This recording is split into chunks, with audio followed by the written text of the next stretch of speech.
All right, here we go. Here we Mr. go. Donte Woodard. How you doing, boss? I'm doing great, man. It's a pleasure. You're episode 2, so I'm very excited, man, to go down your journey, ask you a few questions.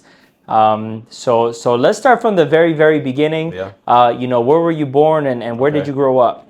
Great question. By the way, man, looking sharp. I wish the camera could be able to see that, My but man. yeah, man, from the beginning. So, born in Hollywood, Florida. Raised in Pompano Beach. I go by Noya. I'm a man of many nicknames, but Noya Wood is what everybody's calling me these days. But yeah, simple childhood. Really, like how I look at it is that I always like to look at it like what like how Kendrick Lamar says, "Good kid, mad city" is kind of like my whole like lifestyle and upbringing. So there's two caveats to it. On my mom's side, being from Hollywood, from West Park, Carver Ranches area. My dad being from Pompano, but I lived with my parents in Pompano, and for the most part, really enjoyed my childhood. Really had a good childhood. Really was heavily involved in sports. My parents always had me in sports, whether it was football, basketball. I eventually started finding my passion in basketball. From my mom's side of things, a real Caribbean household. My grandparents were the first generation Bahamians to come over here. My grandfather was a very handy man. Really helped pioneer the foundation with other Bahamians with Coral Gables and Coconut Grove. If you know, you know. Really like instilled that early ownership of generations of building homes, making an honest living, starting a family. And from then on, Carver Ranches in West Park always been like an area staple for like Caribbean people to settle in, have that American dream of a land of opportunity, right? My other side, my dad's side of the family, being from Pompano, that's an area, urban area, very, like my grandmother, first generation of like, African Americans to have ownership, settling and really starting that, that family tradition over there. And growing up, I never really knew my grandma on my mom's side. She passed away when I was young, but I grew up with my grandfather on my mom's side until I was about 3 or 4 years old, and he passed away. I mostly was raised up with my grandma on my dad's side, and they really instilled like the values. I used to love going over to my grandparents' house, having quality time with them. All my cousins would be coming over. Grandma's like the glue of the family, right? Same thing, when I go over to my grandpa's house, I would see there's two caveats because he's very strict, stern, very focused on like, being disciplined and like hard work and stuff like that, even at a young age. I'm like, man, I'm 4 years old. Why are you being so hard on me? Right? I'm just a kid, but I just seen how serious and how focused he was because I look at the lifestyle and he understood the opportunity coming over from the Bahamas. On the other side of my grandma's house on my dad's side, just really seeing how like, everybody coming over, having a good time, living the lifestyle, of like, family togetherness. And how it all got really started with my parents really was my mom worked in that neighborhood, which is called, Esquire Lake. She worked in that neighborhood at the library, and I had an older brother that was going to a school over there. And I guess before I was born, my dad would pick up my brother from that school. And over time, when he was waiting for his dad to pick him up, my brother, he would, my mom was always the nice librarian to talk with him. Eventually, my dad and my mom, they started getting to know each other. And that's how I came into the picture like that. So, but growing up really was just like, very heavily involved in the sports. The thing about it, I spent most of my childhood in Pompano. The thing is like in Pompano, you either hardworking, working your honest 9 to 5, you playing some type of sports, either rapping or you selling drugs, or you're not even here, you moved away, you're in the military, something like that. So, what I've seen was that, is growing up in that area at the time, it's very easy to get into trouble, get into stuff, It's if you're not focused, if you don't have a plan, you can get sucked right into that lifestyle, and that's incarceration or dying at an early age. So what I used to always say, like when I said in the beginning, like how there was like kind of like two sides, that whole Kendrick Lamar type of thing, good kid, mad city, is that like, that neighborhood I lived at, or my grandma's house was that I didn't realize, I'm young at the time. I didn't realize that like, I'm thinking this grandma's house, I'm having a good time, but we were in the hood, real rough area, high violence, prostitution, drugs, police constantly raiding, arresting people and stuff. Not really seeing all that's going on in the background. You're just thinking like, oh, I'm going to grandma's house having a good time. My auntie, everybody live here having a good time. But as I started getting older, I started realizing like, oh, like, like people really got it hard here. People really gotta, work. People living paycheck to paycheck. And I realized that, I wanted to go the sports route, and I realized like, I had a passion for it, and that was my ticket that I felt at the time of making it out, because I didn't want to go down the path of so many people that I knew and grew up with. So that would say like that was kind of like the early on aspect of it when I would go to my grandma's house, spent a lot of time there. But also when I lived with my parents on the west side of Pompano, we had a community where I had friends that we would play on the basketball court a lot.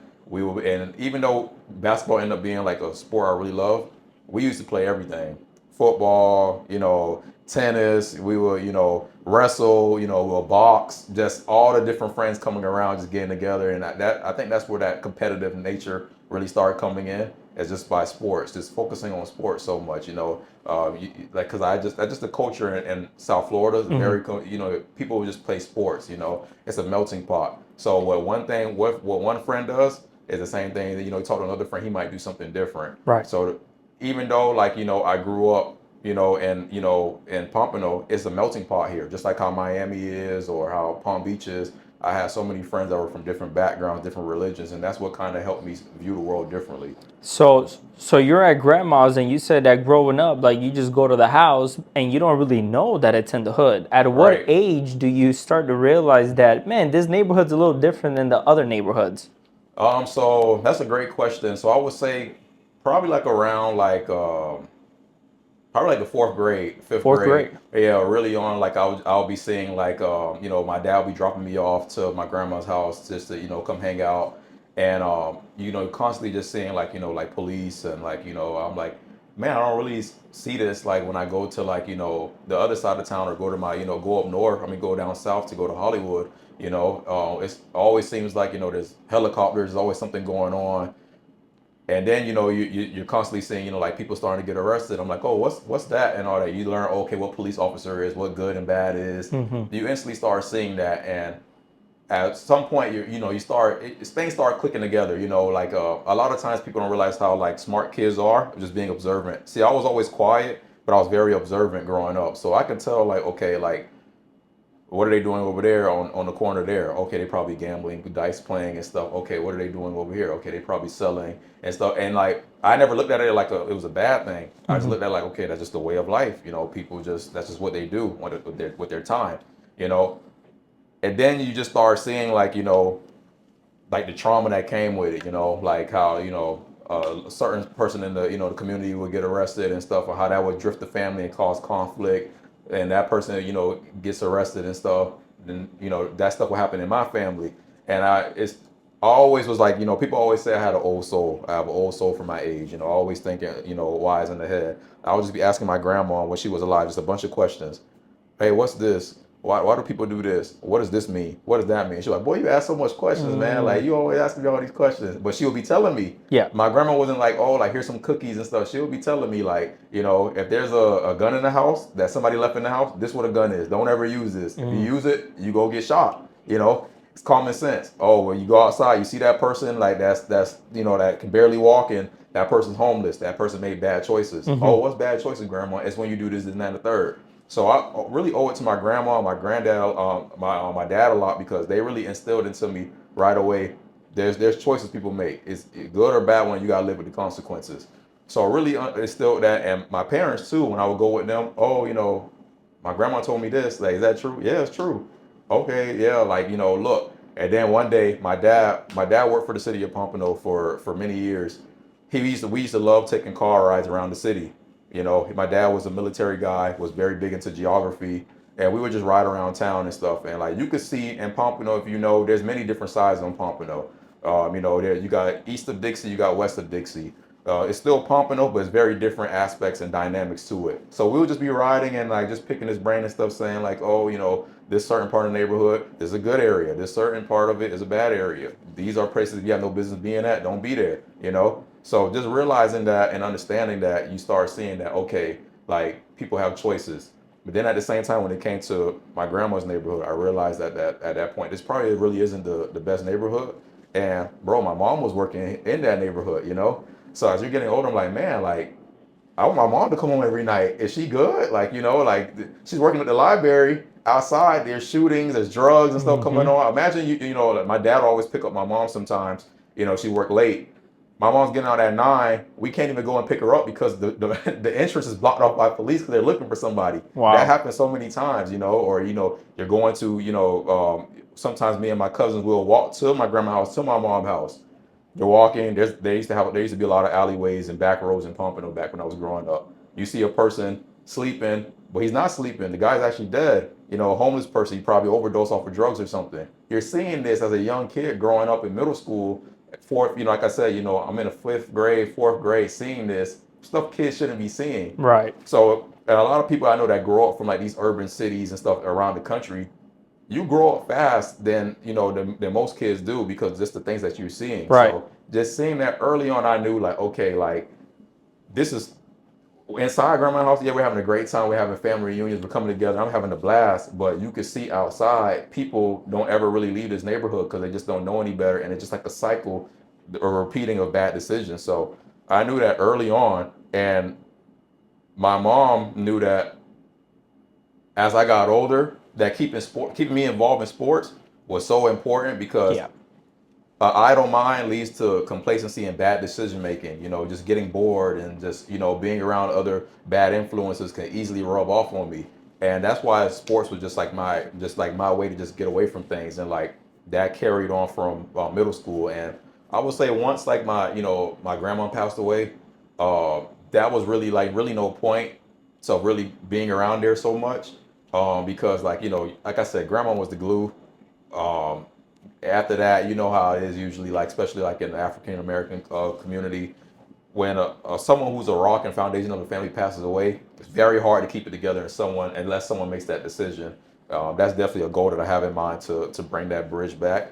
But it's just what it is, usually. So after that, I was already in middle school now.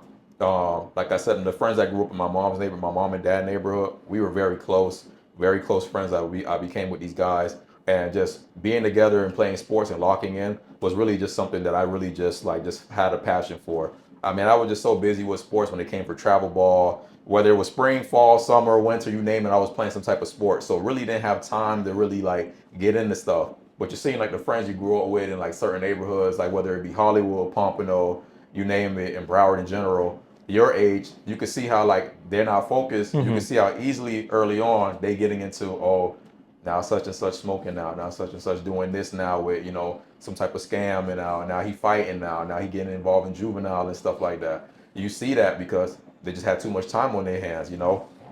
I'm a big component of like your product, your environment can easily affect how you turn out to be if you don't change that mindset, if you don't change your circumstances. I'm a big proponent of that because it's true.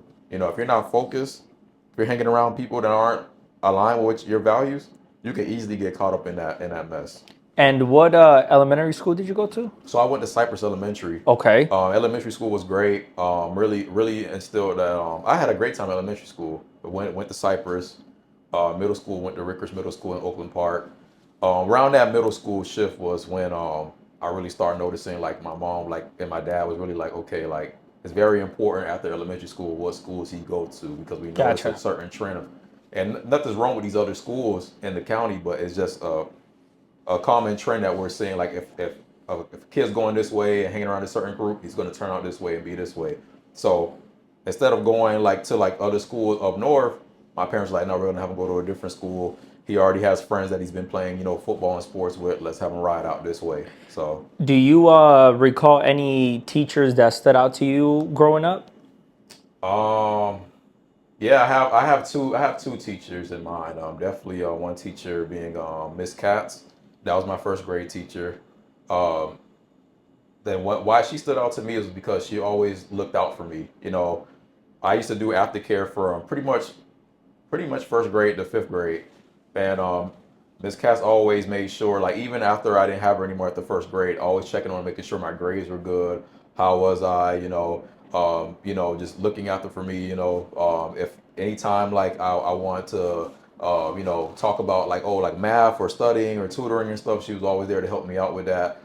Same thing when it came to like helping her out with like making decorations and designs and stuff, that whatever projects and stuff. You could tell that she really took on that figure of being like a mother figure. You know, it wasn't like just like a job to her. She actually cared for students, and it wasn't just me. It was just a bunch of kids that who she felt like, you know, comfortable with, obviously. But that was definitely one. And Miss Evans, and I had Miss Evans for third grade and for fifth grade. And what I liked about Miss Evans was that like she was nice, but she knew how to be stern because she knew the potential. So like with me through elementary school, middle school, and high school, I never was a big like education person. Like I cared about sports. I never really was like I understood education and the importance of it, and I got to take a test, I got to pass it. I just didn't. It didn't really like. It wasn't enthusiastic to me to like really like want to get straight A's and care about hitting the books hard. So Miss Evans always she knew like me coming from Pompano, me like you know like wanting to be the best version of like myself. She knew that I had potential to do that, but I just needed to push sometimes because instead of focusing on recess, I got to hit these books, you know. Right. And when I was growing up in elementary school, my whole purpose was just being like a class clown, joking around, playing sports, you know.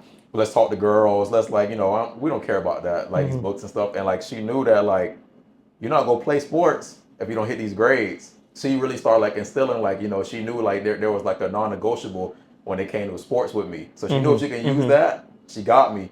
I'm like, okay, let's focus. Okay, boom. Oh, you smart. Yeah, you like you actually you know how to do it. You just want to just you know you're just being a kid. So many other teachers would have just passed me off. Would have just been like, oh, you know, like man, he's a knucklehead, or I'm gonna write him off. Oh, let's call his parents. Let's get him in trouble. She was so patient with me and so cool with me that by Wow. the time I was in the fifth grade, my mindset had already shifted, and she's seen that. But because she worked on me, you know, when it came to math, when it came to reading, when it came to educating and stuff, when it came to I guess taking on roles at a young age, you know. So the funny thing about it is, I was in safety patrol for fourth and fifth grade. I was in safety patrol.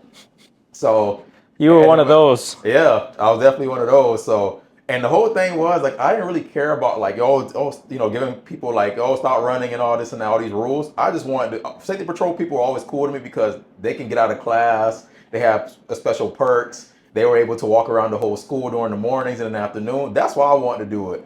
But you know, I didn't at the same time like, oh, you're looking at your peers like, oh man, like, oh, you the ops, you know, like, you know how kids are and stuff like, oh man, you telling us what to do, you like the second teacher. So I was like, you know, Teacher's pet. yeah, teacher's pet. So I was like, and this was in the third grade. I was like, I think I want to do it, but I don't know. She gave me that push. She was like, you should do it.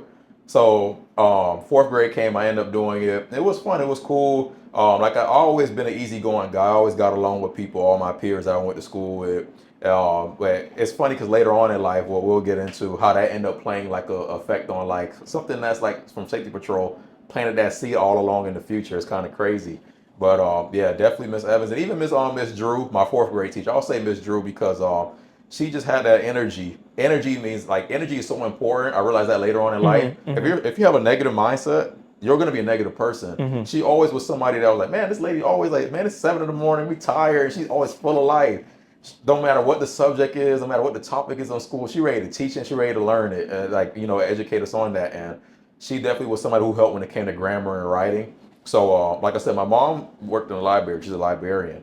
So, I always had a knack for just like, you know, like reading and like, you know, writing. And she helped me express things when it came to like writing in cursive and stuff like that. Reading and having literacy is so important because, you know, if you can't read, you can't comprehend things. And that's so important to the real world. Math gets kind of like, oh, all these are formulas and equations. Do I really need it and stuff? But you can't read, you can't write, you can't comprehend, you're not literate and you're illiterate, man, that sets you back so far in life. Right. So that she really instilled my I would say my proficiency when it came to literacy and grammar. You know. Okay. Yeah. So clearly, parents involved, both dad Yeah. and mom, Yes. grandparents involved, and teachers clearly involved, and your upbringing during elementary school. Did you have anybody you looked up to growing up? Like, was there any athletes? Were there anybody that you looked up to? Great question. And I like how you said like you added the teacher part to it. Teachers, and especially in elementary school, it found me such an appreciation for them later on in life because as we know, teachers don't get paid nothing, and I seen the sacrifice that teachers paid with their own money, you know, their own funds to get equipment and stuff and plan things, buy us lunch, do things out of their way. So big shout outs to teachers for that. When it came to anybody like a mentor, you mean, or anything like that, like look Like up to, just or like somebody. So for me, I grew up watching like wrestling, right? oh I would yeah, look up to certain wrestlers, and yeah, then sports, and you looked up to people like Kobe, and right, that. Like, did you have any athletes that yeah. like you looked up to? Yeah, so growing up, yeah, like that WWE phase, I think all hit us as like 90s babies, like I used to fight my dad, it's real, it's real. So yeah, so WWE, yeah, definitely was something that like, like I just love that daredevilness and that boldness that they had. I was like I said, I was more into like basketball. So I would say like my era was kind of like, basketball. So I was like Dwayne Wade. When Dwayne Wade came to the Miami Heat, man, remember like we're in the later generations. I was born in the late '90s, so like I didn't have Michael Jordan to look up to. He already was on his way out. He was Right, playing with the Wizards when I was like when I was a kid. right. So we had Dwayne Wade, and just seeing somebody like Wade, how he was, man, like regardless of what people are saying now and stuff post career and stuff. I'm talking about Wade when he first came to Miami and how he revolutionized the sport in Miami. How people talk about Dan Marino Mm-hmm. and Mm-hmm. all these legends, right? Tom Brady with the Patriots, right? But Dwayne Wade was like our hero, our GOAT in Miami that I got to witness. So when he came, I was like in elementary school and just seeing that revolutionary movement come with him and Shaq, man, that really made my love for basketball go high. And like when my parents worked very hard to be able to get us tickets one time to go to a Heat and Cavaliers game with LeBron, and they got real good seats, a section tickets, like in the 100 section, real low. And I was able to see Wade kind of like close up to how me and you are, and I was Wow. like, man, I couldn't believe it because you're so used to seeing him on TV, and just seeing how he was. He played an incredible game. The Heat won. That really pushed me because like Wade, I realized his story was kind of similar to mine in a way of like urban city, urban kid, but just having a dream and belief. Sports got him out. And like I Mm. said, sports always felt like it was my way out. And just seeing how he just played the game different.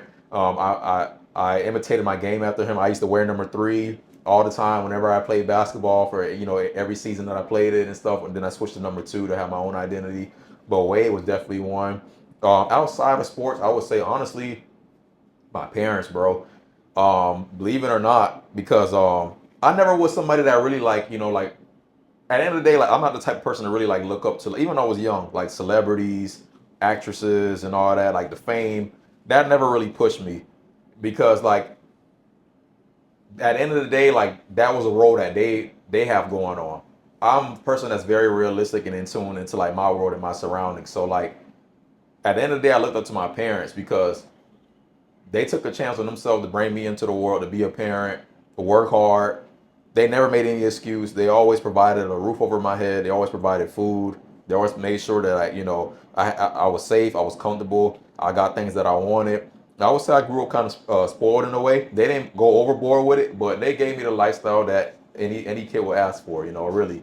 And at the end of the day, parents don't know how to be perfect. They trying to figure it out just like we all trying to figure it out. And I realize that now as an adult. So I would say like my parents in a way because just seeing them work, especially my mom, man, like when I would play sports, my mom missed out on a lot of games because she had to work at night. Her schedule was very, up and down when it came to okay, we're working this way. Okay, now we just randomly decided we go switch up the shifts and do it this way.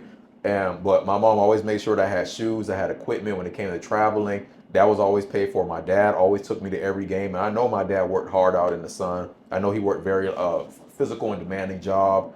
He always took me to games and practices when he could. He always found a way. Never made no excuse.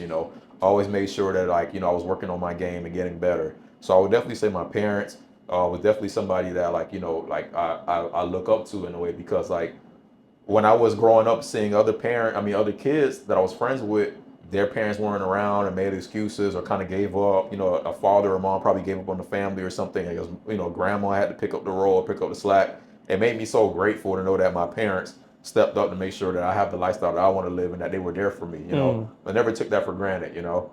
And your parents, did they discipline you a lot or not that much? So my early on, like I said, elementary school, I would say I was kind of hard headed in a way, but it wasn't really like I didn't really give my parents too much trouble in a way. I would Gotcha. say my mom, if anything, she was the person. No, don't get me wrong. If I acting out of line or being crazy or being disrespectful, my mom go, she'll get that belt ready. Right. But there came a point in time, really, like my parents knew like the whoopings and like oh, taking my phone away and stuff. Like, oh, you're grounded.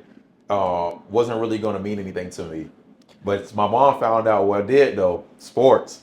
Just like I Mm. said with Miss Evans, like my mom and my dad knew, like, oh, like he don't care if we take his if we take his video games away or we spank him and stuff. Like, he don't really care about that. But he loved going outside playing. See, we come from that generation where there was no phones, there was no social media, there was no TikTok and all this and that. It was just outside at the Mm-hmm. park hanging Mm-hmm. out. We didn't know what time. Like the friends in the neighborhood, there was no texting saying, "Hey, meet me here." It was just like, okay, it's 3:30. Okay, I know everybody gonna be there at 4. We just go randomly meet outside and go at 4. Oh, hey, Mm-hmm. what's up? When the street lights come, you better go inside because our parents go whoop us.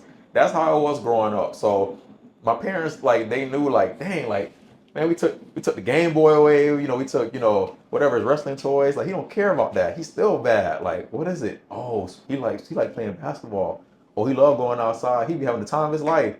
I take that ball away, and if he can't come to practice or can't play any games, we got him. So they knew early on sports, and I'm like, oh man, all right, I learned my lesson.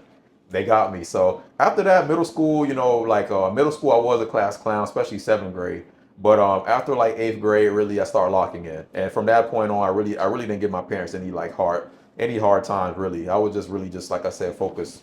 You Now, the know. reason I ask is because you said something that stood out that normally people don't say, which is, "Oh, I look up to my parents." Mm-hmm. Because typically your parents is who plays that disciplinary role in your life. So you almost don't really look up to your parents like that, Yeah. right? Yeah. And, we obviously grew up in a similar environment where Mm-hmm. a lot of us, we go outside and we look up to the wrong people, Right. right? So I'm sure you saw that growing up too, where a lot of your friends looked up to that person that was doing things they weren't supposed to be doing, Right. and they were almost modeling that behavior, Right. and that's why they ended up taking that route. So the fact that you say that you were looking up to your parents says a lot about why you ended up kind of taking the route that you took. Right.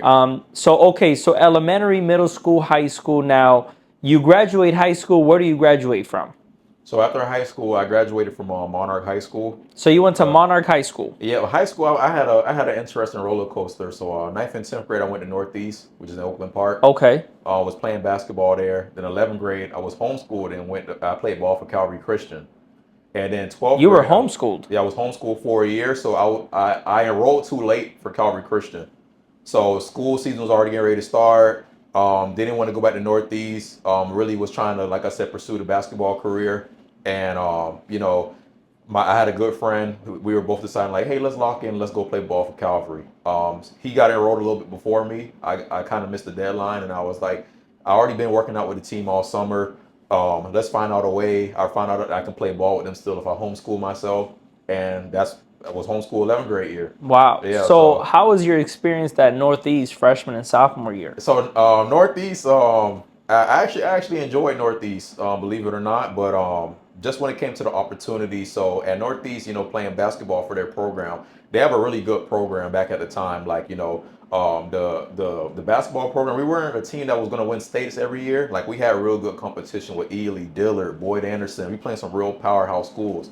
But Northeast gave a run for their money, and like the reason why I was going there was because my homeboy was going there. We all wanted to go there and we wanted to play ball. They had a good program there. So when it came to basketball, I forgot to mention I actually had a good idol named Brandon Knight and Kenny Oh, of Boynton. course. He went to the So Pistons. yeah, so and Brandon Knight, Kenny, he went to Pinecrest. you're right, and Kenny Boynton is a Pompano legend. He played ball for Ely, McDonald's All American. He went to go play for the Florida Gators. I actually have family ties with him on the Pompano Wow. side. So when me and my friends were playing basketball 8th grade summer, we would work out at the Northeast gym. We were trying to make their basketball travel team called Team Breakdown. And Team Breakdown is a powerhouse travel team because the coaches, the Gilliam brothers, they coached Kenny Boynton and Brandon Knight. They played on the same team, and they won multiple championships with that AAU team. So that was like a safe haven. Like, oh, this is a no bet. Like the coach knows us already. We're going to the basketball camps. We're seeing live Brandon Knight and Kenny Boynton working out at our gym. I'm like, man, like they know how to produce killers here of like great talent. So that was one of my main decisions to make me want to go there. And Northeast was good, but when it just came to the oversaturatedness, there was just so many good players. I actually played JV ninth and 10th grade. Never got the opportunity to play varsity because they were just so good. But our Wow. JV team was so good. We were better than most varsity teams in the county. That's how good we were. But not everybody can play on varsity, and it was very competitive. That kind of Northeast, Northeast taught me that it's a dog eat dog world. At the end of the day, life ain't fair. Whoever's better is going to get the better results of it. And that taught me that early on. Wow. Like early on, and like, good friends of mine coming up, we knew that like, oh, like we don't even care about school because at 240, it's a whole different world. You got to lock in, it's time for basketball. Be at study hall, lock in, it's time for practice. But just the environment, the atmosphere, for some people, they may say, hey, it wasn't the healthiest because like that dog eat dog mentality. Like it's a saying that they have there. Like only the wolves eat. The team breakdown. Their symbol was like a wolf pack. They called themselves that. And it was just like at the end of the day, hard work and talent is like the main mindset. But like at the end of the day, like whoever's better is gonna get playing time. Mm-hmm. Whoever's the best is gonna get the recognition. Mm-hmm. That taught me that early on. So like you and your friends might be cool, but when it's time for practice, hey, you guys lace up 101. Whoever wins starting. You can't be mad that you're not starting because you lost the one-on-one battle. Right. But that's your friend. So it kind of creates that. You see how it creates that tension. It creates that tension a little bit, but it instills because at the end of the day, whoever's best go play and go win. Right. So conditioning, we ran like the coaches made us they made us join the cross country team, the track team. And because the way the offense and the defense was is that it's just we're gonna press you, we're gonna run up and down the court. So the conditioning was just different. It's not for everybody. I don't Right. know if you heard of the Miami Heat, how they have like that body fat program, that they have like a low body fat program, like Pat Riley instilled. And a lot of superstar players won't come there because of that system. Oh, If you don't wow. play, if you're not conditioned, I think it's like a 10% body fat rule. If you're not under 10%, you won't play. You're not going to survive. And that's the whole season, not just the summer. So a lot of these superstars in the league won't come there because they're like, oh, Pat got that 10% body fat rule. I'm not going to do that. It's the same thing how Northeast was in a way. We're going to every day before practice start, you got to run a mile. And it was like a crazy time we had to make the mile time. And I think we had to make the mile in like 4 minutes and 30 seconds. Wow. 5 minutes if I'm not mistaken. So you had to really make that time or you're not going to play. Before you even lace up and shoot and play, we run a mile first. Then you practice. If you make the time, that's every day. So imagine you thinking in your head, algebra class, you thinking in school and stuff, you're like, man, I got that mile. No matter rain, pour, they didn't care. And Northeast got a new pavement, nice, bougie track now. We Mm-hmm. ran in the asphalt there. So that's when I was getting, like shin splits and all Mm-hmm. that and Mm-hmm. stuff. Like socks used to be bloody, but it instilled that mental toughness and that it's a dog eat dog world. So I enjoyed that aspect of it. But like I was trying to go to varsity. I'm trying to Right. go to the league. And I just knew at that time, like I wasn't going to be good enough to ever get that opportunity there. So we went to Calvary Christian for 11th grade year. That was a whole transition phase because the head coaches and the coaching staff was brand new. Now Calvary ain't the Calvary that you might know now. They're a nationally ranked team now. They're winning multiple states. When I played there, we was brand new. We were sorry. We only won like 4 games. We weren't a powerhouse school. We were trying to figure it out. Brand new coach. And it just we were just getting things in order. It was like how I like to say is like we were like the trial. We were like the trial era of like that first generation team to what it is now to tread in the right Mm-hmm. direction. So I actually wanted to play ball for Calvary 12th grade year, but on circumstances caused it to derail with me and the coach didn't see eye to eye. And last minute before my 12th grade season started, I found out that I wasn't going to be on the team anymore and that I had to figure out something else that I wanted to do. So now I'm looking like, man, what am I going to do? Like 12th grade, I thought I don't want to be homeschooled my 12th grade year. But what am I going to do? Am I going to go back to Northeast? Am I going to go to Ely? Am I going to go to Dillard? What is it going to be? So I end up having, I had a good friend of mine. He was going to Monarch. I mean, he was like, yeah, why don't you come there? Now, Monarch, I always knew about Monarch because we always played them when I went to Northeast, and they always had a sorry basketball program. So we're like, oh, we like playing Monarch because the Monarch is kind of like near Boca and Deerfield, and it's bougie compared to Northeast. The kids there driving in Mercedes, they driving their own cars and stuff. The girls there are like they were fine back then and stuff. So we're like, oh, we like coming. We go ball out. We go talk to the girls afterwards. So I remember Monarch being like that. So he's like, why don't you come there? You could ball out. You'll be the man here. So he's like, he's right. Let me go here. So actually started off my senior year homeschool for like the first month. Then I went to Monarch. So, which is a funny thing about Monarch was a lot of people, when they hear about their senior year, like, I had a great time. Senior year was my worst year of high school when you think about it, because I'm going to a new school at the end of I don't know anybody. I only knew my friend, and he was a grade under me. So senior year, I'm trying to figure out what's going on. I don't know anybody. At lunch, I'm sitting by myself. I'm trying to figure things out. I'm like, man, like I wasn't expecting senior year to be like this. I'm thinking I'm finna be running things and be the man. So it was real humbling. But I'm like, man, when basketball season comes, everybody gonna know me. I'm gonna prove myself. This is a sorry basketball program. I'm gonna come in. I'm gonna turn it around, right? And life has a funny way of humbling you. Like and what I say that is because when it came towards the basketball season, I wasn't humble. I was very cocky and like selfish, saying like, "Oh, I'm just gonna come and just try out and ball out and do this and that." So as basketball season is approaching, if you know about basketball, before the season there's conditioning. You do conditioning to get your body in shape, start getting to know the coaches, getting to know who's gonna be the competition, who's trying out, who's gonna be your teammate. So I said, I'm gonna skip all that. I'm just gonna show up to the tryout and just ball out. I didn't care about who the coaches was. I didn't care because I'm already talking to people that go there already, who already played on the team. Oh, how's the team? Oh, we sorry, bro. We need you. Oh, this and that. How you? Oh, maybe, man, we need you, bro. Like I'm telling you, bro. Like we need more talent here. Man, I'm glad you're here. Okay, cool. All right, then I'm gonna see you doing tryouts and stuff. All right, cool. So then, we do conditioning. Yeah, I'm good. I do that on my own. I work out already and this and that. And I wasn't. So it was time to come to tryouts. And mind you, I already know I've been playing sports, middle school, high school. I know you got to get a physical. So I did my physical form. So when it was time to try out, I show up to try. I'm ready. I show up. I'm laced up. I'm cool. I'm focused.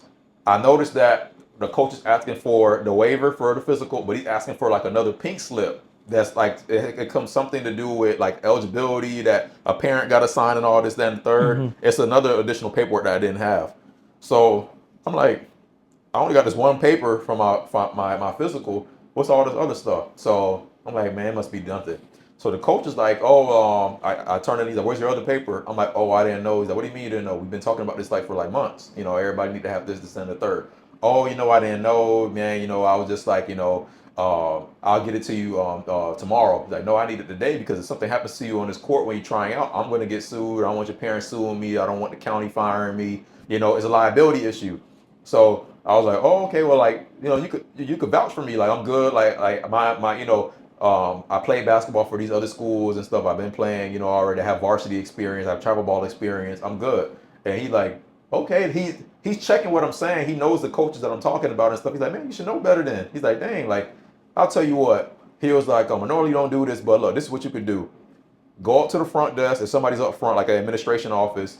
Ask the lady, whoever up there, if they cool with you doing bringing it tomorrow, and if they say you cool with it, come try out. I don't have no problem with it, but these are just the rules. I didn't invent them. So I'm like, all right, cool. So I'm thinking that, man, ain't nobody ain't there go, tell me no and all that. It's not that deep. So I go up front, I'm like, hey, how you doing, ma'am? And I don't know if she was like a administration lady or something. I just know she was the person I had to go talk to. So how you doing, ma'am? I'm here to, the coach wouldn't let me try out because he said I needed my paper for this, but I told him I could bring it tomorrow. He just said to make sure everything is cool with you. And she's like, absolutely not. She was stern. And I was like, oh, I just didn't know. I was, I came from another school. I was homeschooled. I just got here and like, I didn't know any better. And so how long have you been here? So, remember basketball season is like October and stuff, So I'm like, oh, I came in like September. So, oh, so you had plenty of time to know about it then. So I'm like, yeah, but like, I promise you I could get the paperwork for you. I just can't do it today because like, it's already too late. Everything's closed and stuff. She's like, I don't know what to tell you. I'm like, ma'am, you do know if I can't try out today, that's it for me, right? She's like, yeah, I know. I'm like, ma'am, I've been playing ball my whole life. Elementary, middle school, high school, everything, travel ball, you name it. And this will essentially be the end of my career if I can't try out today. And she was like, yeah, you should have had your paper ready then if it meant that much to you. Bro, she didn't let me try out. And my basketball career ended that day. No way. That was such a heartbreaking moment for me, bro. I didn't go to school for like a week. I cried like every day, bro. Like that just sucked the life out of me to know that. the embarrassment, the guilt and shame that I had for something so stupid, just filling out a paperwork, then allowed me to finish out my senior year to play ball. And basketball was like my identity to me. I wasn't the type of person that was like caring about partying and having all these girls and doing all this and that. I just cared about sports and hooping. Hooping, basketball was like everything for me to like get away from the reality of like the world and the troubles that are going on. And if you would have told me that I wouldn't be playing basketball my senior year, I would have laughed at you because I was just so dedicated to the game. But I wasn't humble. That humbled me that moment. And even like so when I came back to school that next week, they're like, bro, where you was at? We thought you was gonna try out that day. Like what happened? The lady wouldn't let me try out. And she was like, what, are you serious? Yeah, bro, like she don't play around, bro. Like, damn, bro, I wish you would have had it and stuff. And even the coach was like, yeah, you said you were like this hot shot guy. You played for these programs and this and that, but you didn't have your affairs in order. You know, life isn't going to owe you any favors. That was another reminder of me of that life. Life doesn't just because you might have been good at something. That doesn't mean that life owes you a guaranteed success or a pathway to success. You're no different than anybody. And I got humble at that moment. So now I'm just going through senior year, not knowing anybody, getting to know people slowly, and just going through the motions and stuff. And I couldn't wait to get through senior year. It was just like such a painful, dreading thing to know that like one thing I cared about and loved about was just like taken away from me. I By the never way, thought that reality would happen. that's devastating. Yeah, for sure. So during that time when that happened, who are you seeking guidance from? Like who is guiding you through the emotions that you're feeling after that happened?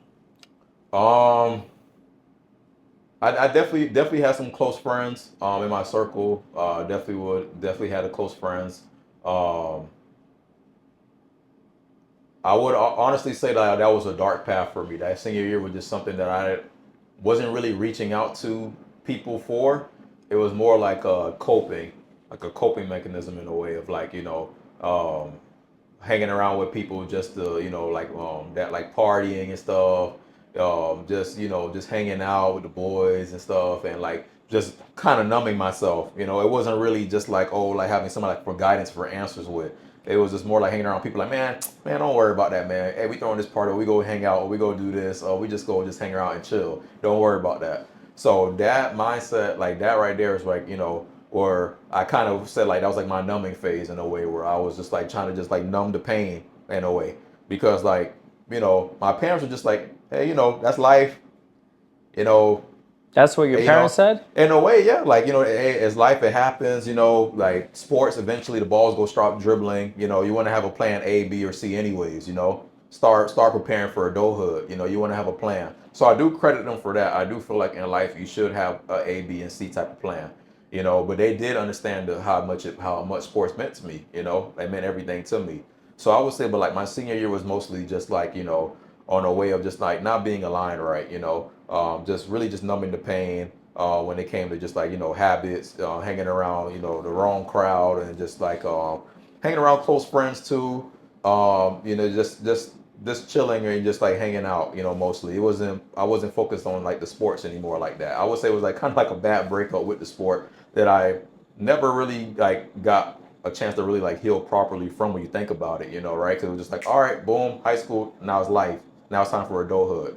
But yeah, like sports, especially basketball, was just like everything. You put on your headphones, go on the court by yourself. It didn't matter if I was by myself or I had a group of friends. If I was playing organized basketball with a team, it was something I enjoyed doing, And for it to just end abruptly like that, I never was really ready for that moment. But in a way, I'm kind of glad it did happen though, like that, because it humbled me. I need to be humbled, and at the way it taught me that life ain't fair and life doesn't owe you any favors. So I'm actually kind of glad that happened in a way. But my senior year, I wish what I know now in life, I wish it was more intentional, like you said, in having a mentor, in having somebody really like come to and process like, hey, maybe someone went through this similar, to be like, hey, how did you deal with this? Hey, how did you get over this? That maybe that could have benefited me in a way at that time, being a 17-year-old kid just trying to figure out life like that. But definitely was that definitely was like a turning point moment I'll never forget for sure. So you graduated from Monarch High School. Yeah, right. What year? 2015. 2015. Yeah. What comes next? So now, like you said, like it was time to go to college, right? It was time for that next plan.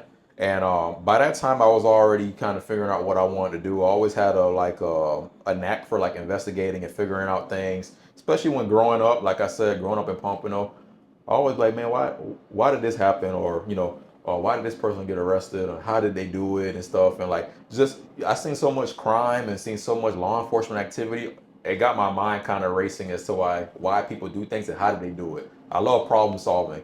Like I said, I was kind of always like an old head for my age. So whenever family members or whenever friends or people would talk to me and tell me things, I would always like process things with them and give them a solution. You Mm. know. So then I would start becoming a person like, oh, if you got a problem or issue, don't come to Donte because he gonna tell you like how it is. Mm-hmm. He gonna tell you how you like it or not. Cause I would want you to do the same for me.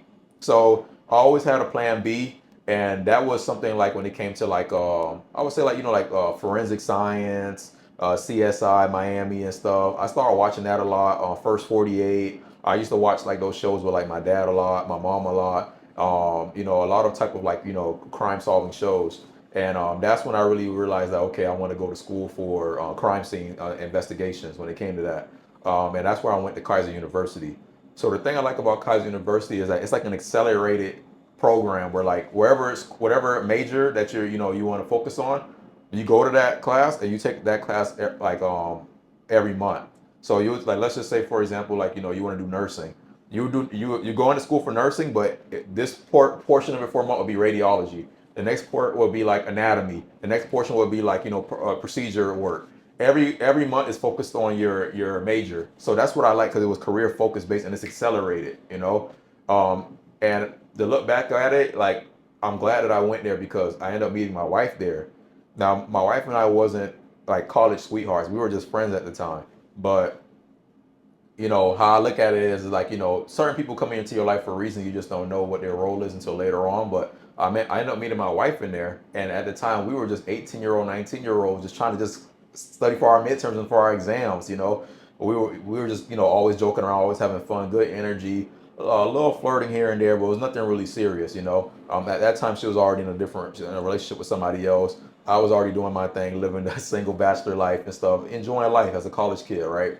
But I knew at a very early age I wanted to be focused and have a career. I wasn't like these type of kids. I'm like, oh, let me party my whole 20s and then I'll figure it out later. I want to be focused now. I want the lifestyle now. I want to have the career now. So Kaiser was like, hey, it's expensive, but if you know what you want to do and be focused, you will get it.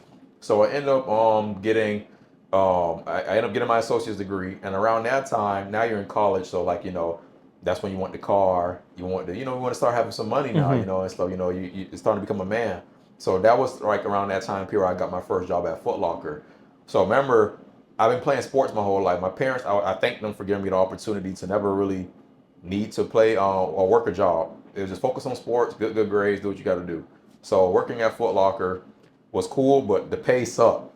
It's mostly like cheap hourly pay and commission. And at that time, I don't know if you know or not, but like footwear industry, they're not really selling the nicest shoes, like the Heat, like the retros, the shoes that people really want. That's at another store that's online now. Everything is more tailored online now. Foot Locker got like the Team Jordans. Nothing wrong with Team Jordans, but you gonna get roasted. You grew up in Broward, you grew up in Broward, you wear them Team Jordans, especially you go to Northeast, you go get fired up. You know that. So that's all they were really selling there. And like when it was time for the days that they did sell the real Jordans and the real retros, man, they gone in like an hour. People already got the tickets and the raffles on the app. They People are serious. camping out. They camping out, man. Like these people really care about shoes. People fighting over the shoes. People getting arrested over them. So like it's really serious down here. I don't know how it is everywhere else, but Broward, people will die over Jordan, especially in Pompano. So I was like, man, this job ain't worth it. Man, I'm getting paid like $200 every 2 weeks, $300 every 2 weeks, and then what do I do with it? I buy it on shoes. So, because now, like, I'm making money. Remember, growing up, my parents were like, man, you only get in 2 pairs of shoes, and you better make it last. And you know how that is, like one shoe will be like your everydays, and one shoe will probably be for sports and basketball. I didn't have the luxury of having, 2 pairs of shoes every month that I'm getting new. My parents are like, you only getting 2 pairs of shoes, and you making this last. That's it. So I didn't care. I'm like, man, it's these shoes. I didn't care about materialistic things. So when I got older, I'm like, I could get paid now. I can make money. I'm spending it back into Foot Locker. So did that, and then eventually I always wanted to work for like I said, I love sports. I always wanted to work for like Sports Authority, a sports clothing store, Finish Line. Nobody would ever hire me. So one day I was talking to this lady actually who came into Foot Locker. She was getting some work shoes, And she's, oh, how do you like it here? I'm like, man, this sucks. Yeah, it is what it is. But like, like, I'm tired of this, man. I'm trying to apply for Dick's Sporting Goods. So she was like, oh, interesting. Tell me more. And she's like, why there? I was like, I don't know. I just always wanted to work there. I like the clothing, apparel. They got everything there. It seems cool. It's like, okay, well, I actually work there. I was like, oh, okay, for real? She's like, yeah, I could put in a good word. She puts in a good word, and I work for Dick's Sporting Goods. Wow. So now I'm feeling myself now because now the pay has went up now. Now I'm making like $700 now or $800 every 2 weeks now. We're getting the store discounts. You're getting the merch and stuff and all that. So I'm really liking it. But with me, I knew very early on that I wasn't meant to be just a worker my whole life, just to work, work, work. And the 9 to 5 way wasn't the way to go. I'll never forget when I got my job at Foot Locker. And my parents' neighbors, so my parents, they stay like in a condominium type of style of house. So the house at the corner was a man named Mr. Mickey. And towards this end of his career, like his life, he already was in a wheelchair. But he'll always roll out when he would see me. He'll talk to me. And he see me one day in my Foot Locker uniform. He was like, oh, man, you working now? You got a job, huh? And I was like, yeah. And he was like, yeah, you better get used to it because you're going to be working your whole life. And when he said that, I was like, I ain't like how that sound. I ain't like how that made me feel. When he said that, he's like, get used to that because you're gonna be working your whole life. So I was like, what you mean by that? And he was like, that's just how it is in this society. Like, like we just work and we clock in, we work for somebody until we die. And I was like, that's not gonna be me. I'm not gonna be a worker my whole life. He's like, I'm not gonna be working 30 years and 40 years for something and just when I get old and then finally I'm gonna enjoy myself and then pass away and only enjoy the last 5 years of my life. And he was like, you got the right mindset. We'll see. That's what he said. He said, don't be like me. Be different. And I always remember that when he said that.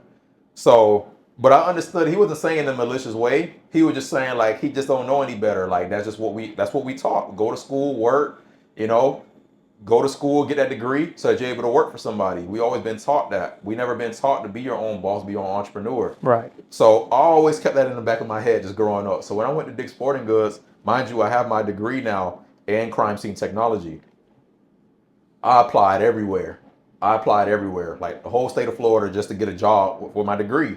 Denied, you don't have the experience. We're looking for somebody with prior experience. How am I going to have the experience if you won't hire me? Doesn't make any sense. So at that time, I was like, man, maybe I need another degree. So I went to FAU for a semester. I actually went to FAU. So now I'm like, so your first degree was what? It was associates in crime scene technology. Okay. Then you go to FAU? So I'm going to FAU now to get a bachelor's degree in criminal justice. Got it. So mind you, Kaiser is just like a standalone building. It's like maybe 6 floors. You go there, handle business, and you leave. There is no athletic program. There's no sorority. There's no extracurricular. You go there, business attire, leave, get your degree, go on with your life. So I go to FAU. I'm like, damn, you can live here. They got a cafeteria. They got a stadium. You can do open gym. What? I'm like, man, this is crazy. Man, I'm living a dream. I'm like, dang, I never even knew, obviously I know about colleges and I know that people, I know the lifestyle, but I'm like, man, I'm actually in it. It's like going from Oakwood Plaza to Aventura Mall. Right. So I'm like, man, this is the dream. So but then like, I'm realizing like, man, like I'm like, everybody here is like 18, 19. I'm like now like, like 20. And I'm like, man, I'm feeling like I'm feeling old. Like, like I already know my purpose and what I want to do. And people here are just like, man, I'm just here to make my parents proud. Like, I don't know what I want to do. I just want to be cool. Like, I want to fit in and stuff. And like, I never cared about that stuff. I was very intentional what I wanted to do. So at that time, I was telling my parents like, man, like this school stuff not for me, man. I already got my degree. Why can't I just get the job already and stuff? So my mom at the time, she was like, let me put you on to somebody that's like a family friend. And he's a very high-ranking official with a law enforcement agency. Let me sit you down with him to see like maybe what he could say. So, excuse me. So I sit down with him. I never forget. We went to Boston Market. Boston Market not even around anymore. We sat down and did a one-on-one meeting at Boston Market, and he's like an uncle of mine, like a real big mentor. And like he just like, oh, so why are we here? I'm like, man, like I'm ready to level up, man. I want to have my career. I want to do great things in life. Like I'm working at Dick's Sporting Goods. He's like, how are you liking it? I was like, man, I hate retail. Cause retail, you just see like you push so hard for like the numbers. Oh, we got to meet this quota. How many people are signing up for Dick's Sporting Goods credit cards? Oh, we got to beat store number 5 in North Miami. Or they're killing us. Let's do this and that. Like before we open up the store, our manager will always have the same meeting every day. Who can we sign up for reward points and credit cards and sign them up and this, that, and the third. And you really just see like, man, like $70 for a T-shirt, man, who's gonna pay for this and that? And like you just see people are like the bad habits people are spending with credit cards and people coming in and try to like to finesse the system when it comes to like, oh, like if I return this clothes back, buy it back on a coupon for a discounted price, and then I can resell that now for a high. You just see the games that go on in the retail, and it just felt so draining because it wasn't my purpose to do that, you know. And we were very short. So you might be hired to be the shoe wear guy, but you're gonna be doing everything.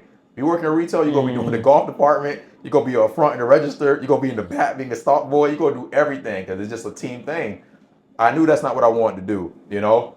So I told him that, and I was like, you know, I want something more fulfilling. I want something to do with my career, my degree, and I'm ready to make an impact in my community. I'm ready to make a change. So I was like, you know, well, he said, you know what I do, you know, I'm very high up in the ranks, you know, I can get your foot in the door. I can do that, but you have to be very serious and very intentional because if you ruin my face card, you're dead to me. And he's like, and I'm dead serious. And I knew he meant business. You know, him and his wife were both up high ranking people in the law enforcement aspect of it. So I told him like, I'm all in. I'm not gonna waste your time. You could count on me. So put in a good order, did the application, and that's when everything really started to the light bulb really started to click off for me. Um, so he asked me before anything. He was like, "What do you want to do? Do you want to there's two routes you could take. For what you want to do requires you to be a police officer. You can go that route to go to the police academy, or you can go to the corrections academy. So at the time, like I said, I'm 20 years old. My mind, I'm like, you know, I'm focused on girls partying. I'm focused on turning up. I'm focused on just having a paycheck. But I knew my mind needed to shift. I told him that I wanted to take the jail route and go become a correctional officer first. And he was like, he even was shocked, you know, and he took the correctional route. And he was like, why would you don't you want to be in law enforcement? This is what your degree is for. And I was like, nah, but I'm not ready yet. You know, I'm man enough to say I'm not ready yet. I need to mature. He was like, all right, well, like, you know, you go be in there, you go be in the jail, you go be in there with the worst of the worst. You know, he was like, we in life we walk among angels, but we also walk among demons. And he was like, not to say in the correctional aspect of it, some guys in there they are wrongfully accused, and they have their you know that's the power of the court system is to prove their innocence. But a good handful of them they did the time, they did the crime, and now they're doing the time. So he was like, you're going to be in there providing care for them, care, control, and custody for them. You know. So he was like, make sure that you know, like you understand that you're getting yourself into it. This isn't just like a, you know, you're working for, you know, Toys R Us, and you can just, oh, you know, I don't feel like doing this, I quit. This is a life changing career thing. Are you willing to do this? I told him, yeah, I'm all in. So he said, all right. So I did the whole hiring process, went through that. I went to the academy. I went through corrections academy. I went to the corrections academy, got out, and now I was working in the jail. So mind you, I'm 21 years old, and now I'm a correctional officer now, working in the jail now. Huge shift because we not talking about Dick's Sporting Goods or Foot Locker. Oh, can I get some shoes now and stuff? You will see somebody on the news. Oh, this person did this heinous crime and this and that. You come into work and they're in your unit. You're now taking care of them now. So it's like, oh wow, like you got to put all those feelings aside and keep it professional. Everything now is now tailored towards being professional now, making sure that they're taken care of, they're taking their medication, they're being fed, and they're essentially in there. They're your responsibility. So in there, I grew up real quick because you wear many hats when you're a CEO. You're the dad, you're the doctor, you're the PE coach. You're like their therapist in a way, and they come to you to process things. Remember, when you're locked up in jail, your family essentially, you're the black sheep of the family. It's like it's like hell on earth. A lot of people forget about them. They don't want nothing to do with them. A lot of people in there are parents, their brothers, their sons or somebody, and they're spending holidays. They're spending a lot of days and years in there waiting for their trial or waiting for them to get out. They get very depressed in there. So you're seeing that. I learned that there's a mental illness. I didn't see growing up in Pompano. There is no thing of like, oh, mental illness. It's just like that's your cousin, that's your uncle. You know how they is. That's just how they be. But why are they like that? We don't know about, oh, they schizophrenic, oh, they got bipolar disorder, oh, they have this and that. We're not taught that. I learned that more in the jail, like, because the certain facilities that I worked at all the facilities in Broward. But just seeing how it is, you notice that there's different levels of how each facility is being ran. And just seeing how like mental illness is a thing that people have, they need to be heavily medicated for 23 hours of the day or they're going to lose their mind. You see how people are suicidal. You see how people can just be talking to themselves for hours and just be out of their mind. I never seen stuff like that growing up. It helped me be humble and grateful to know that I'm healthy and that I'm mentally stable in my head to go out and live the life that I want to live. And that's what made me so humble and just dealing with, processing issues. Remember, you have people in there in gangs. You have people that have different religions, different race, different upbringings. You got to make sure that they all are getting along and coexisting. That's a challenge itself. So did that for about 2 years. And I always knew that wasn't going to be my say all be all, just, to be in there. But I'm glad I started off there because, it helped me learn how to process things and talk to people, how to, like you're dealing with different personalities, you're dealing with problem solving. A lot of times, the people in there fight over the stupidest things, the phone, the TV, oh, this, that, and the third. You got to learn how to delegate. You got to treat everybody fair. You just can't treat one person, with the nice treatment and not everybody else. They pick up on that. So that helped me become very sharp. I didn't have any gun or taser or anything on any of that stuff. All I had was my mouth, just to talk and learn how to communicate with people. And I'm outnumbered. So you're there for 2 years. I'm there for 2 years. Okay, so let me kind of backtrack. So Foot Locker, Dick's, you're going to school, Kaiser, FAU, Right. Dick's, FAU. Where does Val, which is your current wife now, play a role in all this? Are you guys talking? Right. So good question. So after I got hired by BSO, I was like, man, you know what? Like, I'm done with college. I'm done with FAU. Because I'm already going to school. I'm already doing what I went to school for. Right. So you don't finish at FAU. No, I only did a semester there. Got it. I did a semester there, which my mom reminds me every day of about that. But at that point, because I'm going to school for criminal justice and I'm already hired by an agency. Right. Like, there's no point for me to even finish this degree because in law enforcement, all you need is a high school background in a way, And once I got my foot in the door, I'm like, man, I'm taking advantage of this and I'm running. I can always come back to school later. That my agency can always pay for it later on, So I'm going through that, right? So as my second year in corrections now, I would say that's when I ran into Val again, my wife. So we went to a Heat game, not me and Val, but it was my parents and a good friend of mine that I know since like kindergarten, real young. We were just going to a game. Like I said, we've always been heavy into sports. We're going to a sports game. So we're waiting in line. But before waiting in line, my friend wanted to get a hat. He wanted to get a Miami Heat hat.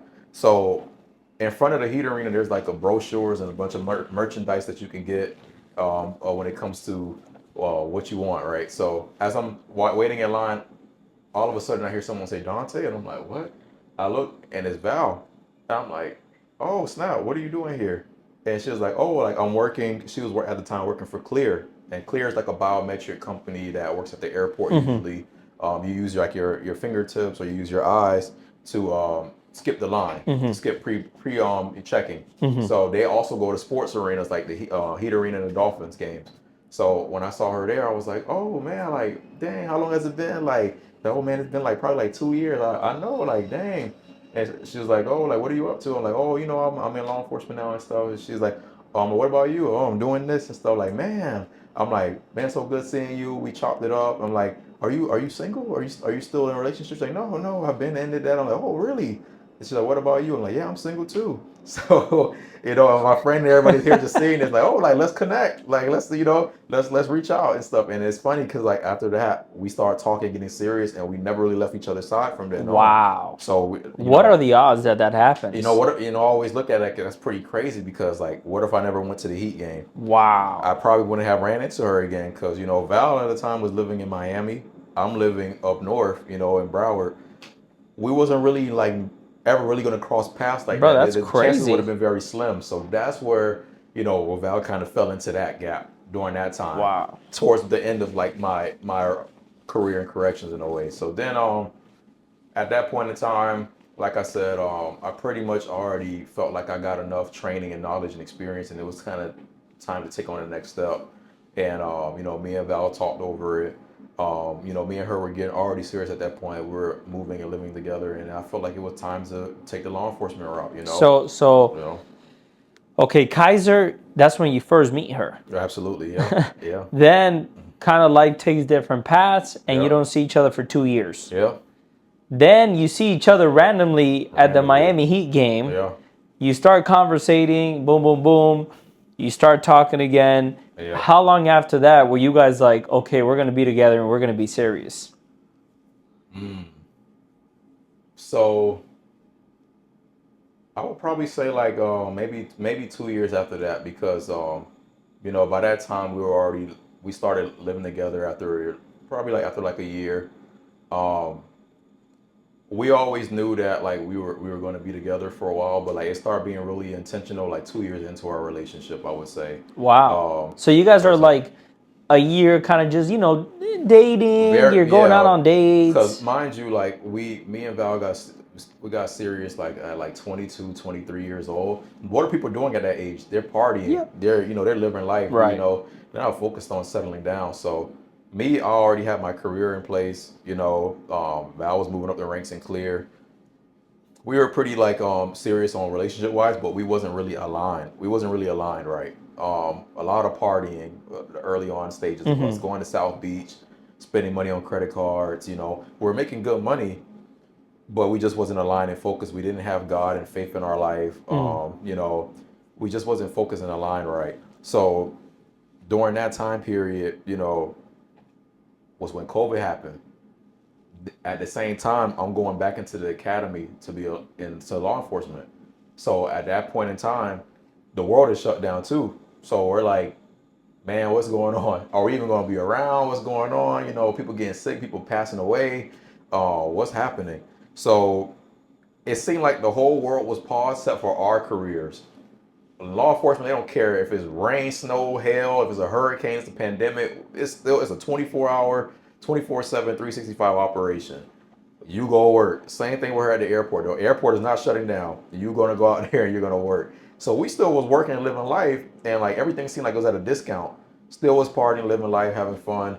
So then it just at one point in time, you know, it got to a point where we know that we want to have a better life for ourselves, because we just seen that we always would just talk about big dreams and being optimistic, and like, man, like, so many people that are our age, they have kids, or like, like they're swimming in debt and stuff. But like, we have an opportunity here. We're healthy, we're young. Let's make the most out of it.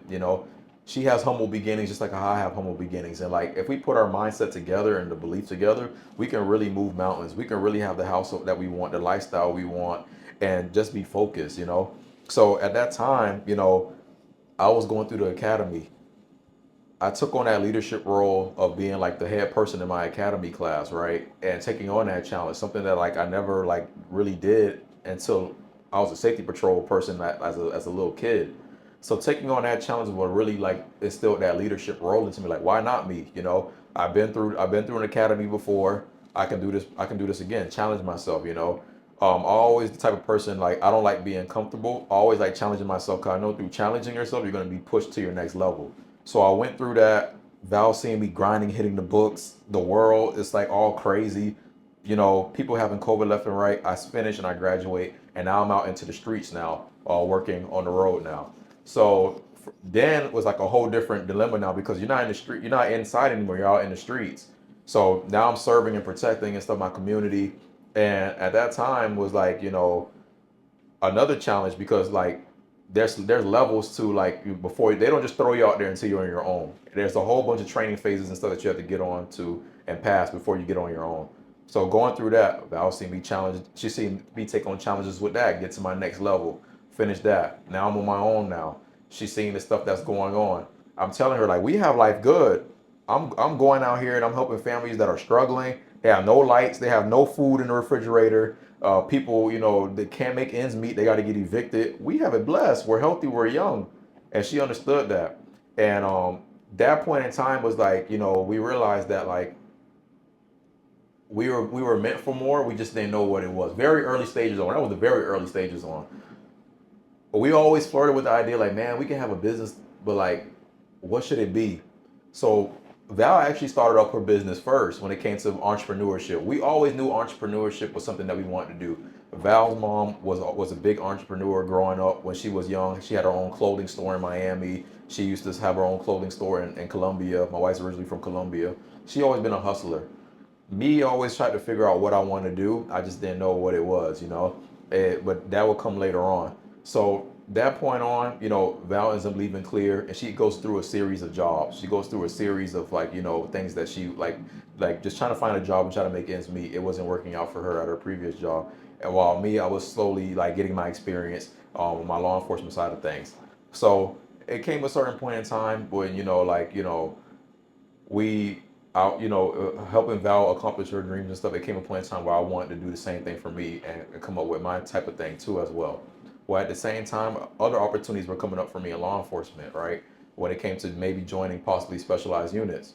So from then on, like, life was just kind of like very like intentional when it came to like, I just love helping people. I love having an active service. I like being the person that can handle problems and, problem solve.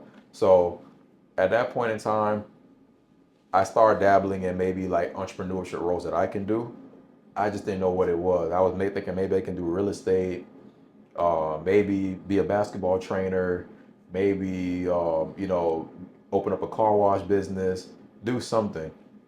So eventually, like through social media and stuff, I was seeing like I saw like a couple ads of like people doing like pressure washing and stuff. And I'm like, maybe that's something that I can do. I could see myself like, I feel like it's a need. People need their house clean, their roof clean and washed. I could do it, right? And I had a good friend of mine who was coming back from Virginia to come down here. We were very tight friends, very close friends, and I felt like, like me and him always had good chemistry and we can do it. We just had to really lock in and focus. So I ran the idea by Val, and she was opposed to it back then. She was like, I think that you shouldn't partner up with anybody. You should do it yourself. You should focus. And if you're gonna do it, you do it, and maybe just hire people as workers or hire whoever you want and stuff. So I went against what she was saying and stuff like that because like me and my boy already had the vision. We already had the plan. We spent months planning everything out. It was good to go. At the same time, a opportunity presented itself for me to get into a specialized unit. I never thought of me being so young where I'll be able to get that opportunity. So that came up too as well. So life was really going good at that time. That around that time was when I really started seeing like, okay, yeah, Val can really be somebody I could see myself marrying because just the challenges and the ups and downs that we went through as couples, as we were growing, as we were staying focused. She always was there for me. She always helped me process things. She always was supportive of me.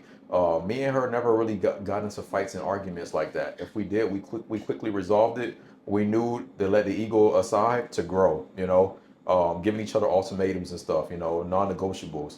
That really helped. And around that time, was really when I was like, okay, like this is somebody that I could see myself marrying. I could see myself being with. I always been the type, especially seeing like as my father, like what he went through, having multiple baby mamas, the baby mama baby daddy drama, Hmm. the pain and stress and stuff that high caused for even my brothers and sisters' parents, my mom. I didn't want that to be a lifestyle for me. I seen how that was. I seen how toxic that was, and it just was just like a never-ending revolving door of pain. So I always wanted to have somebody that if I'm locking with you, we locked in, we're moving in together. You met my parents, I met yours. We got to figure out this thing, and we're going to make it work. And everybody just seemed to just enjoy Val. My parents and my family loved her. My son, same thing with my friends. Her family loved me, was receptive towards me, and it just was a no-brainer, really.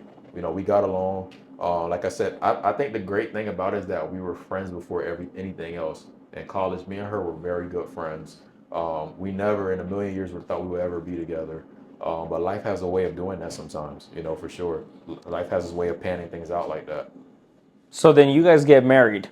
Yeah, so we get married.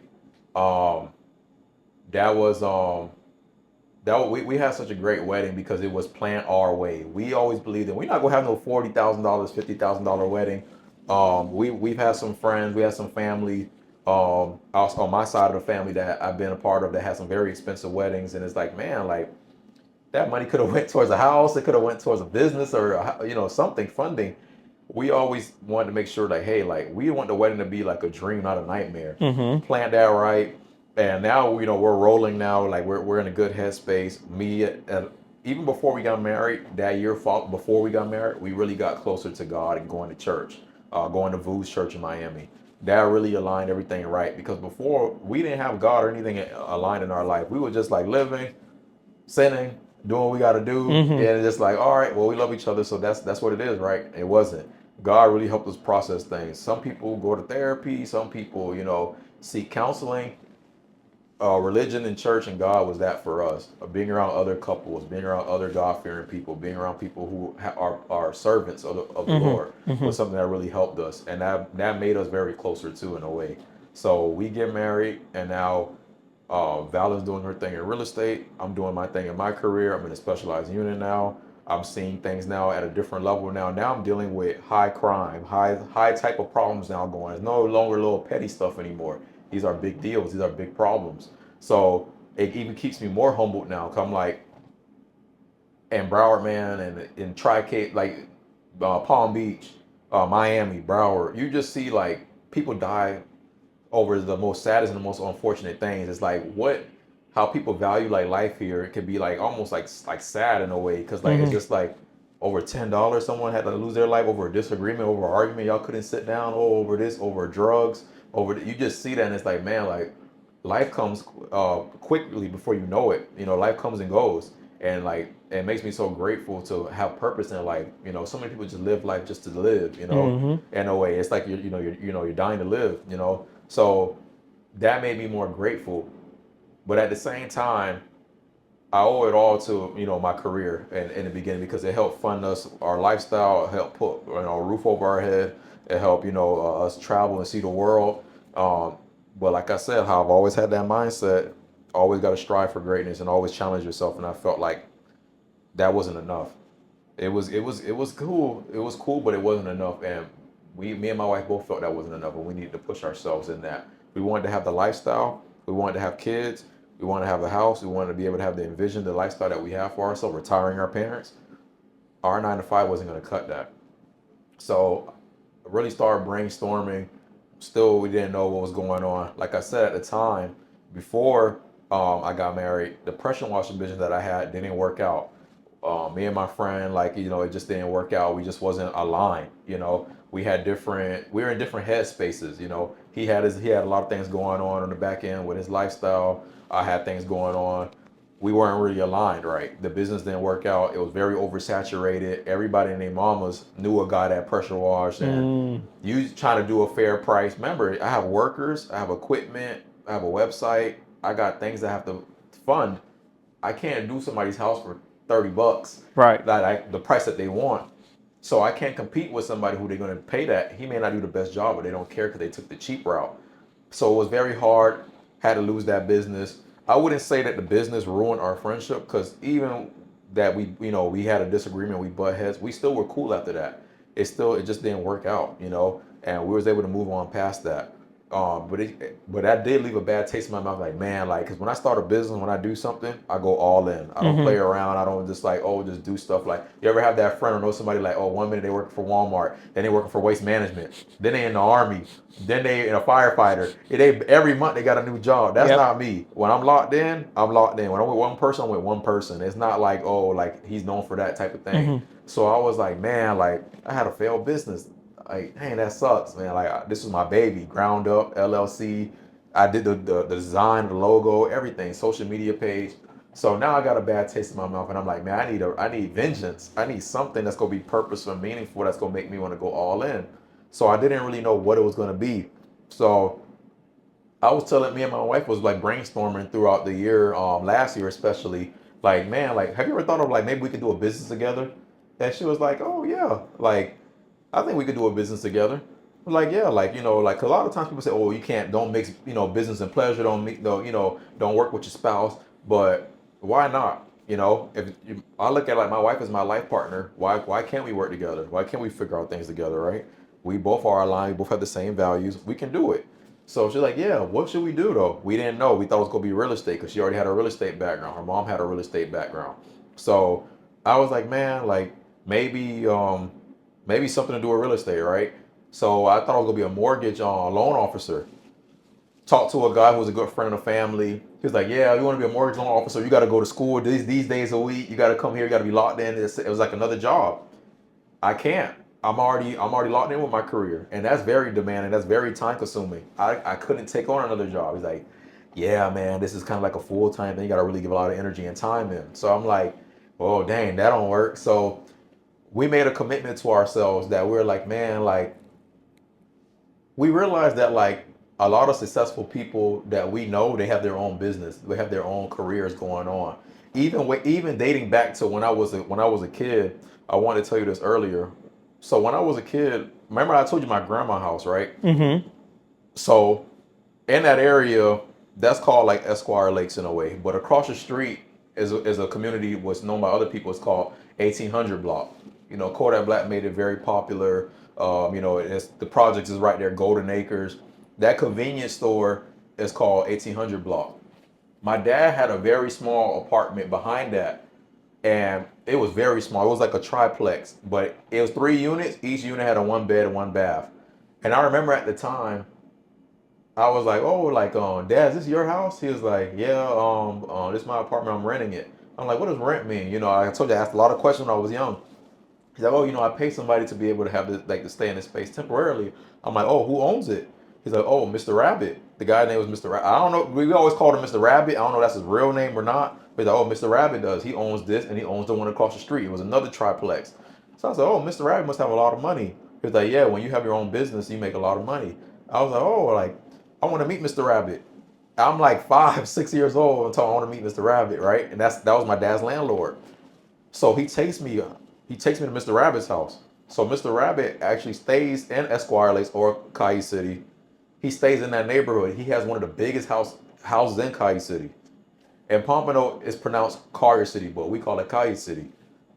The biggest house, 2 stories, 3-story house. Huge house, got a pool, got huge German shepherds and everything. Big, big house, almost an acre. So I said, "Mr. Rabbit staying here?" He was like, "Yeah." I was like, man, I didn't know that was possible for people to be able to live like this, Cause mind you, my dad is staying in a box. AC out the window, old school, real old school. No AC, no cable, nothing. So knock on the door, was like, "Hey, how you doing?" My dad was going to pay him rent. Then my son here wanted to meet you. So I'm like, "What do you do?" And they said, "This time I'm 5 years old." I'm like, "What do you do? This house was huge." Like, so he sits down. He's like, "You want to see the house?" I'm like, "Yeah." Shows me the garage. He has like a 3-car garage. Shows me the pool area, fenced in pool. Shows me the house. Shows me the dogs, the lifestyle, everything and stuff. I'm like, "How are you able to do this?" He's like, "Son, I have my own business. I have my own business. I was able to do. I own commercial and I own properties throughout Pompano, throughout Broward." And I always remember that moment because ownership was always something that stood out to me, even back then. So when my neighbor was saying, when I was told you when I worked for Foot Locker, when he was like, "Oh, you're gonna be working your whole life, just get used to it." I'm like, "No, I'm not. I just didn't know what the blueprint was. I didn't know what the mindset. I didn't know. I just needed the platform." Mm-hmm. So fast forward now. So I told my wife, I'm like, "Man, we're too comfortable. We're comfortable with my career. You're comfortable, with your jobs. Like, it's not enough. We're just gonna be paying rent after rent after rent. We're not gonna own anything. We're not gonna travel and live the life that we want. And we're not getting any younger. We need to start having planning for kids, planning for the future and stuff." So she was like, "You're right." I said, "Man, for 2025, let's do this. Let's challenge ourselves, and we're gonna say we're not gonna do like any BS type of New Year's resolution. We're gonna be very intentional with our resolution. Let's do this for our New Year's resolution for 2025. We're gonna make ourselves uncomfortable as possible. We're gonna any bad energy that doesn't help us to grow. We're gonna cut it off, and we're gonna grow a business together. We're gonna do a business together, not separate." At the time, my wife had a waist training, Faja type of business. Was up and down, wasn't really, it was a hit or miss, and it was a very oversaturated business because so many people do that. So 2025 came as January. We started going to networking events. Never in my life thought I'd be going to networking events. Never. I'm not the type of dude that like, hey, like how you doing? I'm this and that and all that, and like got the name tag and stuff. Remember, I come from law enforcement, so my world was just law enforcement. You only hanging around with guys who are and girls who are in law enforcement. That's our world. We only hanging out with that. Oh, we drink. We hang out with the boys, smoke a cigar. We talk about life. Oh, what did you do? Oh, what crap did you see? Oh man, this and that. We just sharing war stories, you know. So and then our spouses will hang out with each other. Those are the law enforcement spouses, like the housewives. They'll talk and this and that. That's my world. I seen that there was more to it, and I want to have a entrepreneurship side of things, because like I was speaking with some guys who will be in law enforcement, and like they'll be talking about, oh, I went boating, oh, like I took the boat out, I took the house out, like I checked my house, I did this roof design, I just added another room to my house, and stuff like that. I'm like, man, we work in law enforcement. What do you do? Oh, I have my business. Oh, I do this. I do tax credit. Oh, I do. I'm in real estate. Oh, I do mold mediation. Oh, I have my own business with car washing and stuff. I'm like, oh, interesting. Another entrepreneur. But I see the people that don't. Just a common trend, because I know people that just do the law enforcement. They do all right. They're doing their thing. But I was noticing there was a trend that guys and girls that have multiple streams of income outside of law enforcement, they were living the lifestyle I wanted. I want a boat. I want the house. I want the house. I want to travel. So then I seen the guys who will always work overtime in details, and how their body was always like, taking an effect on them, and just, like the wear and tear on them and stuff, and like, like just looking like, like deep bags under their eyes, stress, the deep wrinkles, not looking the healthiest, surviving off energy drinks and stuff. And then you see that same person, they'll retire, 2 years later, boom, pass away, heart failure, or boom, they in the hospital, they sick. But you always knew that person used to always kill it, making that money, making it overtime. I was like, bro, I don't want that being me. It's a thing that's great. The money is there. If you want to make money, you can make money for sure. You can make money in law enforcement for sure. But it comes with a toll if you don't balance it and know how to gauge it. And I never want to work so hard. I want to work smart. So we started going to networking events.